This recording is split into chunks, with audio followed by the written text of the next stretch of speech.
मुख्यमंत्री भूपेश बघेल की अध्यक्षता में हुई मंत्रिपरिषद की बैठक में कई महत्वपूर्ण निर्णय लिए गए हैं, जिसमें हरेली त्यौहार से शुरू होने वाले राज्य के महत्वाकांक्षी कार्यक्रम गोधन न्याय योजना पर विशेष फोकस किया गया है।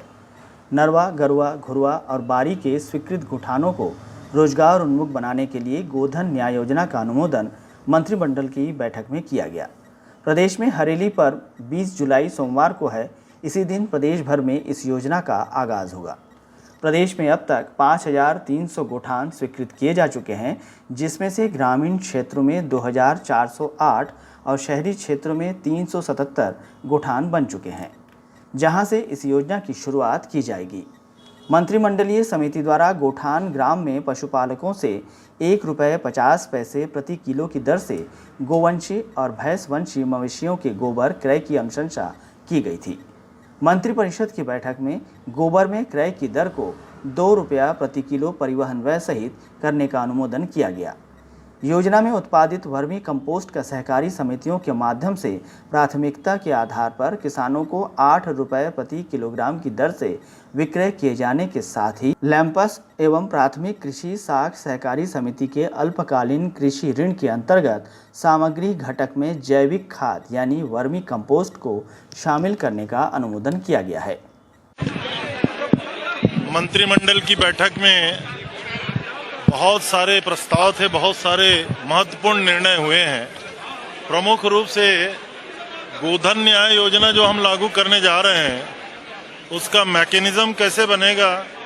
गोबर की कीमत जो हम लोगों ने मंत्रिमंडलीय उप समिति ने ₹1.5 तय किया था, उसको परिवहन सहित ₹2 किया गया और किस तरीके से उसको गोठान में लाया जाएगा। सेल्फ हेल्प ग्रुप की लोग कैसे उसको वर्मी कंपोस्ट में बदलेंगे, गोठान समितियों का फंक्शन क्या होगा और मार्केटिंग की पूरी व्यवस्था कोऑपरेटिव सोसाइटी के माध्यम से हम करेंगे, ताकि उसमें कोई किसी को लेन देन की तकलीफें ना हो। और उसके लिए जो निरंतर खर्च करने की बात होगी, ₹10,000 प्रति गोठान समिति तो हम दे ही रहे हैं। अभी वहाँ शेड बनाने के लिए तत्काल राशि स्वीकृत की जा रही है। तो आज का सबसे महत्वपूर्ण मसला ये था कि गोधन न्याय योजना के जो गोबर का कीमत है और उसके अलावा किस तरीके से फंक्शन करेगा, इसके बारे में महत्वपूर्ण निर्णय लिया गया। भूपेश सरकार ने शिक्षा कर्मियों के संविलियन पर कैबिनेट में मुहर लगा दी है। संविलियन के लिए प्रदेश सरकार ने 1 नवंबर 2020 की तिथि तय की है, जिसके तहत 2 वर्ष एवं उससे अधिक की सेवा अवधि पूर्ण करने वाले शेष बचे पंचायत और नगरीय निकाय संवर्ग के शिक्षकों का संविलियन स्कूल शिक्षा विभाग में किए जाने का अनुमोदन किया गया है। इसका लाभ 16,278 शिक्षकों को मिलेगा। वहीं अनुकंपा नियुक्ति के संबंध में सामान्य प्रशासन विभाग द्वारा जारी परिपत्र 14 जून 2013 में संशोधन करते हुए निर्णय लिया गया है, जिसमें अवयस्क सदस्य के वयस्क होने पर उसे उसकी शैक्षणिक योग्यता के आधार पर तृतीय या चतुर्थ श्रेणी के पद पर अनुकंपा नियुक्ति दी जाएगी। संविलियन शिक्षा कर्मी अब उसको संवर्ग, नगरीय निकाय और पंचायत में शिक्षक मान लिए हैं, तो 2 वर्ष से अधिक की जिनकी सेवावधि पूरा हो गया है, उसको 1 नवंबर राज्य गठन के दिवस के दिन से ये लगभग 16,278 शिक्षकों को नियमितीकरण का लाभ मिलेगा। अनुकंपा नियुक्ति का एक बहुत बड़ा आज निर्णय लिया गया है। बहुत सारे विभागों में पदों के अभाव के कारण अनुकंपा नियुक्ति के जो प्रकरण हैं वो काफी अरसे से लंबित हो जाते हैं।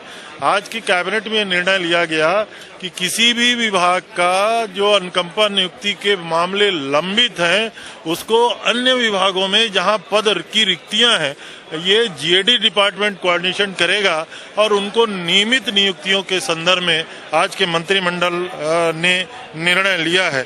कैबिनेट में नगरीय क्षेत्रों में शासकीय भूमि के आवंटन, अतिक्रमित भूमि के व्यवस्थापन, गैर रियायती और रियायती दरों पर आवंटित नजूल पट्टों को भूमि स्वामी अधिकार में परिवर्तन, विलेखों में देय स्टाम्प शुल्क या पंजीयन शुल्क में छूट देने का निर्णय लिया गया है, जिसके तहत आवंटन, व्यवस्थापन तथा भूमि स्वामी अधिकार में हस्तांतरित किए जाने वाले विलेखों पर देय स्टाम्प शुल्क 5% तथा उपकर में छूट प्रदान करते हुए अधिकतम ₹2,000 निर्धारित किया गया। ये सभी छूट 31 मार्च 2021 तक प्रभावशील रहेगी। निर्णय की जानकारी नगरीय प्रशासन मंत्री शिव डहरिया ने दी। शहरी क्षेत्रों में जो पट्टा धृति अधिनियम बनाया गया है उसके तहत जो गरीबों को पट्टे दिए जा रहे हैं और नियमितीकरण की कार्रवाई की जा रही है, उसमें स्टाम्प शुल्क से छूट सरकार ने दी है।